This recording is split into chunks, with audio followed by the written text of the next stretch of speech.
Organised বলতে পারো। পুরো কিচেনটা অবশ্যই তোমাদের সঙ্গে এই ব্লগেই শেয়ার করব। তার আগে কিচেনটা এখন অর্গানাইজড, বাট যখন ঢুকেছিলাম শুরুতেই তো সেরকম ছিল না।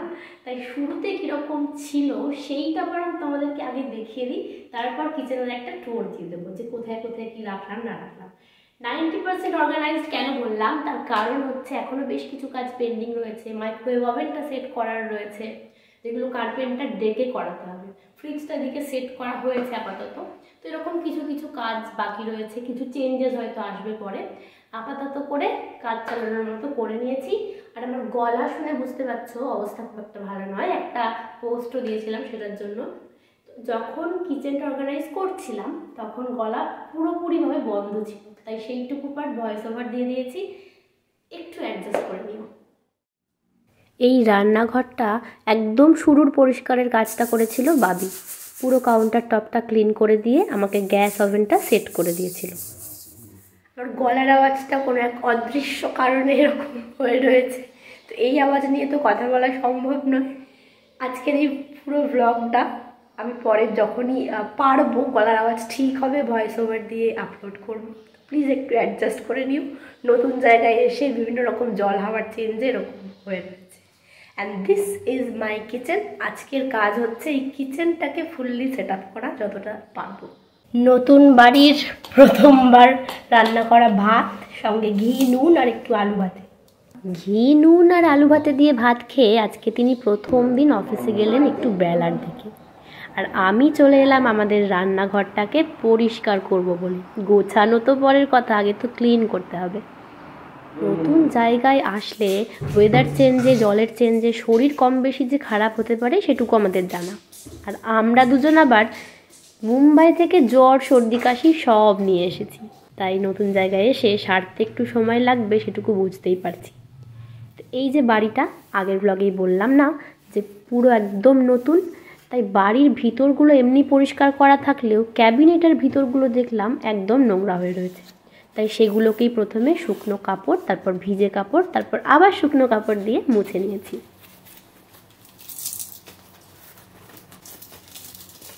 মুম্বাই থেকে আমাদের জিনিসপত্র আগের দিন এসে পৌঁছালো। ঠিক এইভাবে ওরা আমার শখের জিনিসগুলো একটা একটা করে প্যাক করেছিল। কাঁচের জিনিস বলো বা কাপ বলো, ডেজার্ট বোল বলো, প্লেট বলো, এই সমস্ত খুলতে খুলতে কিন্তু আমার বেশ মজা লাগছিল।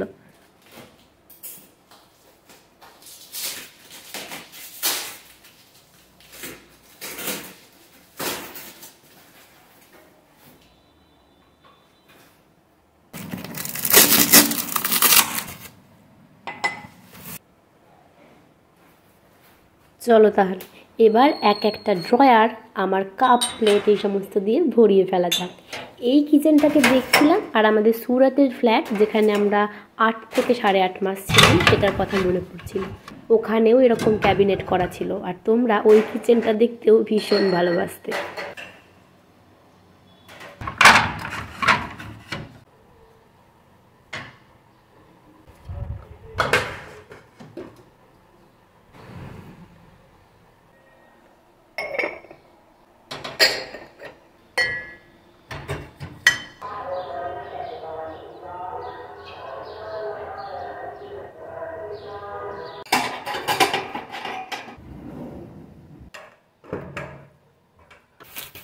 সাধারণত মানুষ যে সমস্ত জিনিস আবর্জনা ভেবে নোংরার জায়গায় ফেলে দেয়, সেগুলো আমাদেরকে রাখতে হয় বাক্সই ভরে ভরে। এই যে শিফটিংয়ের জীবন এরকমই হয়তো।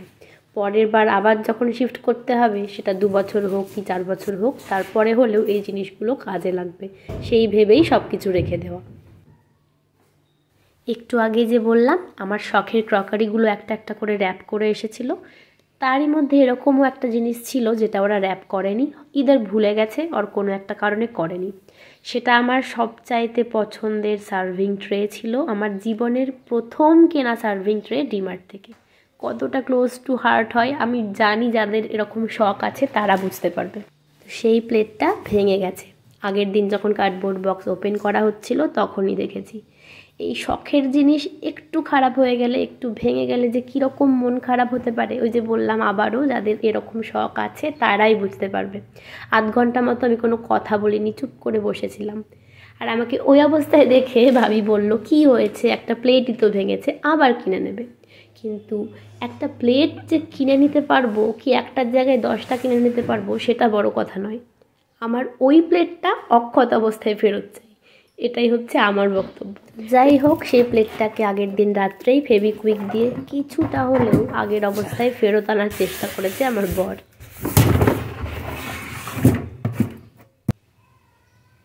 এইদিকে কিচেন গোছাতে গোছাতে আবারও খিদে পেয়ে গেছিলো। সকাল 10টায় ভাত খাওয়ার পর এটা ছিল আগের দিনের বিরিয়ানি, যেটা গেস্ট হাউস থেকে এসেছিল। তো অনেকটা পরিমাণে থাকায় খেতে তো পারিনি, রাখা ছিল ফ্রিজের মধ্যে, সেটাই আজকে কাজে এসে গেল। চিকেন বিরিয়ানি, সঙ্গে ছিল রায়তা, এই দিয়ে পেট ভরিয়ে আবার কাজে লেগে পড়লাম। প্রতিবার শিফটিংয়ের সময় ঘর গোছানো যেরকম তোমরা দেখতে পাও, সেরকম একটা জিনিস হয় আমার সাথে, সেটা হচ্ছে আমার ওয়েট লস। জানি না এবারে কত কেজি কমবে। যাই হোক, টুকিটাকি হাতের কাছে যেগুলো পেলাম, যেগুলো সঙ্গে সঙ্গে মনে হলো যে ধুয়ে রাখা দরকার, সেগুলো ধুয়ে ধুয়ে রেখে দিচ্ছিলাম। আর এবারে আমার রান্নাঘরে একটা জানালাও রয়েছে, যার উপরে আমি জিনিসপত্র, ছোটোখাটো জিনিসপত্র ধুয়ে ধুয়ে রোদ দিতে পারি বা শুকোতে দিতে পারি।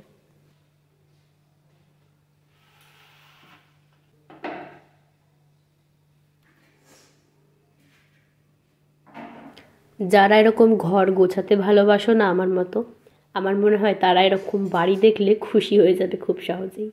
আমার কাছে টুকিটাকি যা ছিল তাই দিয়ে, মানে প্রয়োজনীয় জিনিস, সেই সমস্ত যতটা পারলাম সাজিয়ে গুছিয়ে রাখলাম। For this half of the day, now I'm going to get freshen up. দিনের দ্বিতীয় অধ্যায়, মানে বিকাল বা সন্ধ্যা বলতে পারো, সেই সময়টাতে ফ্রিজটাকে একটু ক্লিন করে নিলাম। আর তোমাদের সঙ্গে শেয়ার করব গতদিন কি বাজার করে এনেছি। আগের দিন না, আমাদের এই শহরে এসে প্রথমবার বাজার করার দিন ছিল। দেখতে পেয়েছিলাম আমুলের একখানা মধু, নিয়েছি, ভাবলাম ট্রাই করে দেখা যেতে পারে। গুজরাট মানেই তো আমুলের প্রোডাক্টের ছড়াছড়ি, তাই সঙ্গে এসেছে আমুলের বাটারও। আর গলার এই অবস্থা বলে একটা ইনস্ট্যান্ট হট অ্যান্ড সাওয়ার স্যুপও নিয়ে এসেছি, দুজনেরই কাজে এসে যাবে। এটা ঠিক মাসের বাজার বলবো না, ওই আর কি সঙ্গে সঙ্গে যেটুকু লাগবে সেইটুকু কিনে এনেছি। তারই মাঝে খুঁজে পেয়েছিলাম এই জিরের গুলিগুলো, আমার এইরকম মুখশুদ্ধি বেশ পছন্দের, তাই নিয়েছি। আর এখানে এসেই পেয়ে গেছি একটা ফ্রি গিফট। আমাদের কার না পছন্দের বলো তো? মমস ম্যাজিক বিস্কিটের সাথেই কৌটোটা ফ্রি দিয়েছিল। আর এই জিনিসটাই তোমাদেরকে দেখানোর ছিল। গুজরাতে এসে বাঙালি ধূপকাঠি পেয়েছি, তাও আবার যে এসে ধূপকাঠি নয়, গুরুদেব ধূপকাঠি, কবিগুরুর ছবি আঁকা। এই একটা সপ্তাহ একটু এলোমেলো হবে, কিন্তু তবুও তারই মাঝে খেতে তো হবে, তার জন্যই টুকটাকি বাজার আর কি।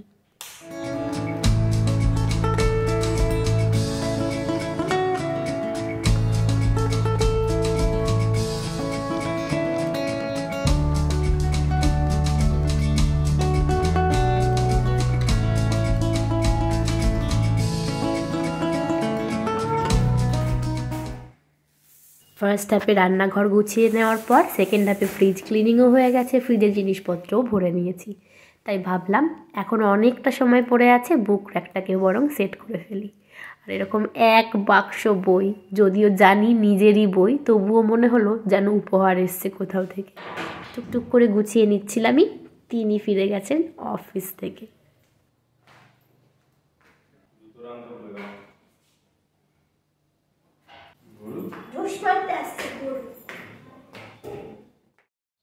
দেখে নিলে কিভাবে অর্গানাইজ করেছি। তো এইটা হচ্ছে আমার রান্নাঘরের এরিয়া, কতটা বড় সেটা এখান থেকে দেখালে বুঝতে পারবে। এই যে কালারটা দেখছো, এখান থেকে শুরু হচ্ছে ওপেন কিচেন। একদম সাইডে রেখেছি ফ্রিজ, কেননা এখানেই ফ্রিজের পয়েন্টটা আছে। এটা একটুখানি ওই দিকে থাকলে ভালো হতো, তাহলে মাঝখানের স্পেসটাতে ফ্রিজটা রাখতে পারতাম। এই স্পেসটা কি কাজে লাগাবো সেটা ভাবতে হবে। তো ফ্রিজের মাথার উপর আবারও নতুন বছরের ক্যালেন্ডার লেগে গেছে, বেসিক মেডিসিন, তালা চাবি, আর এই বটলটা রেখেছি। ম্যাগনেটগুলো লাগানো বাকি আছে। তো এভাবে করে ঘুরে গেলেই এখানে মাইক্রোওয়েভ ওভেনটা এখন পড়ে আছে, যেটার পয়েন্ট হচ্ছে কি না এখানটাতে। তো এইখানটাতে সম্ভবত মাইক্রোওয়েভ ওভেনটা লাগাবো, যাতে এই ছবিটা ঢাকা পড়ে যায়। আবার ফ্রিজটা এখানটাতেও লাগাতে পারি, নট শিওর, লেটস সি কীরকম কী হয়। তো এইটা হচ্ছে আমার নতুন রান্নাঘর। প্রচুর ক্যাবিনেট করা আছে, মোটামুটি আমার দরকারের থেকেও বেশিই করা আছে বলতে পারো। এই হচ্ছে আমার কাউন্টার টপ, আমার জন্য যথেষ্ট স্পেশিয়াস। এর উপরে কিছু তাক করা রয়েছে যেগুলো কম ব্যবহার হয়, একদম উপরে আছে ক্লিপ, গার্ডার, বটল ক্লিন করার ব্রাশ, সেটা মাঝখানটাতে আছে। আর নিচে যেগুলো সবসময় কাজে লাগে সেই সমস্ত জিনিসগুলোই রেখেছি। এই কর্নারে প্লাগ পয়েন্ট আছে, তাই সেখানটাতে মিক্সার গ্রাইন্ডারটা রেখেছি, আর মশলার ডাব্বা আর নুনের কৌটো। গ্যাস ওভেনটা রাখা হয়েছে, কিন্তু সিলিন্ডারটা বাইরে থাকবে না, এটার কিছু একটা সমস্যা আছে, এরকম ফুটো ফুটো করাও আছে। বাট এই স্পেসটা আমি এখন খুলতে পারবো না, মানে এমনভাবে বানানো সিলিন্ডারটা ঢুকছে না ভিতরে। তো সেটা বাড়ির ওনার দেখে গেছেন। তো ইন কেস যদি পসিবল হয় একটা দেওয়াল একটু কাটিয়ে সেটা করা যেতে পারে। আদারওয়াইজ এই পাইপ যেটা দেখছো সেটা লেফট সাইডেও করে আনা যায় চেঞ্জ করে, তাহলে লেফটে করে এনে এখানটাতে ড্রিল করে বলেছে বাইরের দিকটাতে রাখা যাবে। অবভিয়াসলি বাইরেও আমাদের স্পেস রয়েছে, সমস্ত কিছু ধীরে ধীরে রিভিল হবে। আর এই জানালার কাজটাতে রেখেছি dish washing liquid, hand wash and ওই যে Scotch Brite and scrubber etcetera. সিঙ্কের উপর কল, তার উপর দুটো প্লাগ পয়েন্ট আছে। কেন আছে জানা নেই, কেননা এখানে এই ওয়াটার পিউরিফায়ার লাগানো যায় না। কেন যায় না সেটাও আমি বলছি একটু পর। ওই সিঙ্কের নিচেই আছে একটা cabinet, under the sink cabinet যেটাকে বলে, কিচ্ছু নেই আপাতত, ফাঁকা। এখানটাতে ডাস্টবিন রাখবো, আর কিছু ক্লিনিং সাপ্লাইজ যেগুলো রান্নাঘরের বা ওয়াশরুমের থাকে সেইগুলো চাইলে এখানটাতে রেখে দিতে পারি, পরে ভাববো। এবার মেন জায়গাটায় ঘুরে যায়। এখানটাতে এরকম তিনখানা ড্রয়ার করা আছে। শুরুরটাতেই রাখলাম, গোছাচ্ছিলাম তখনই তোমরা দেখলে আমার সমস্ত পছন্দের কাপস আর এই ছোট্ট ছোট্ট বোলগুলো। তার নিচটাতে রেখেছি রোজকার ব্যবহারের অফিস যাওয়ার টিফিন বক্স, দুধের বোতল, এই ডিনার সেটগুলো। তার নিচেরটাতে রেখেছি সমস্ত স্টিলের থালা বাটি, এই সমস্ত। এর রাইট সাইডে যে স্পেসটা করা আছে এখানটাতে সমস্ত আরও বড় জিনিস যেগুলো কাঁচের, প্লাস এই যে বড় বড় যে বোলগুলো সেগুলো রাখা হয়েছে, আরও কিছু কাঁচের বোতল রয়েছে। আর এর নিচটাতে আমার সমস্ত ফ্যান্সি যে সার্ভিং প্লেটগুলো সেগুলো, আর কিছু রেগুলার বাটিও রয়েছে মাঝে মধ্যে যেগুলো ইউজ হয়। বড় জানালা আছে রান্নাঘরে, আর একদম উপরে আছে হচ্ছে এক্সস্ট ফ্যান। এই স্পেসটা একটুখানি চওড়াই কম, তো এখানটাতে আমি রেখেছি একদম কর্নারে আমার রুটির সেকশন, আটার ডাব্বা, চাকি, বেলনা, প্লাস এখানে যে আটা রুটি বেলার জন্য যে এক্সট্রা আটা দরকার হয় সেটা একটা ডাব্বায় রাখা আছে।